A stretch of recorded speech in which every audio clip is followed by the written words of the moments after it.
Hello there, I'm David Amilati. Our parent company, Sinclair Broadcasting and KHQA, continue to work for you, keeping you informed on complex political issues facing our nation. We continue our Connect to Congress initiative with U.S. Senator Roy Blunt of Missouri. He joins us via satellite in Washington, D.C. Hello, Senator Blunt. How are we doing today? Hey, David, I'm good. It's good to be with you. Wonderful. Well, let's just get right into it. What would you like to tell us about the nomination process for President Trump? It seems like it's taking longer to get the cabinet established. Well, it is. It's needlessly slow. I think our friends on the other side have decided that, frankly, they've probably decided this is a pretty good set of cabinet picks, and so they're just going to be opposed to virtually all of them instead of being opposed to one or two. And, if you're opposed to everybody, you're really probably not really opposed to anybody. This is the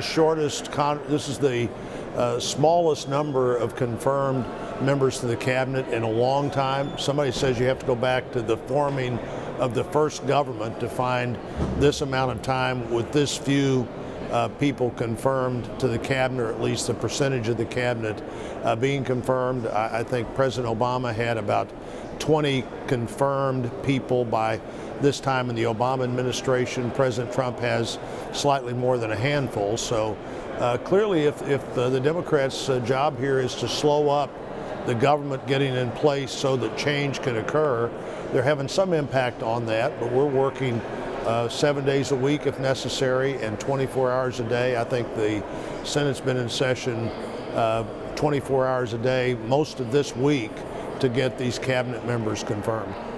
Now, Betsy DeVos was just approved yesterday as the next Secretary of Education, and this particular secretary drew a lot of controversy. What would you like to tell your constituents about how you think Ms. DeVos will do as Secretary of Education?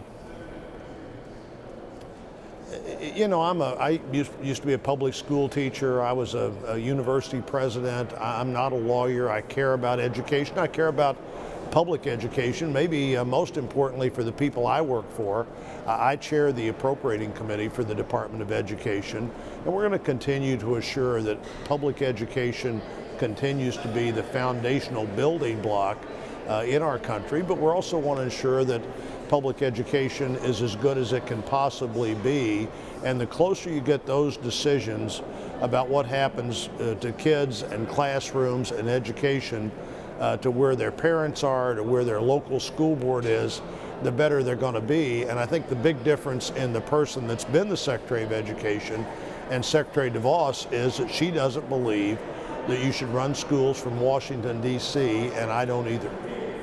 The last question we have for you before we let you go today is what are your thoughts on President Trump's choice for Supreme Court? Because that's another decision that he has that has stirred up quite a bit of controversy. Well, I think it was fill-in-the-blank controversy because Judge Gorsuch comes very well recommended, both his background, his mainstream decisions as a member of the court. He's on one of the significant circuit courts in the country now. He's a clerk for the Supreme Court.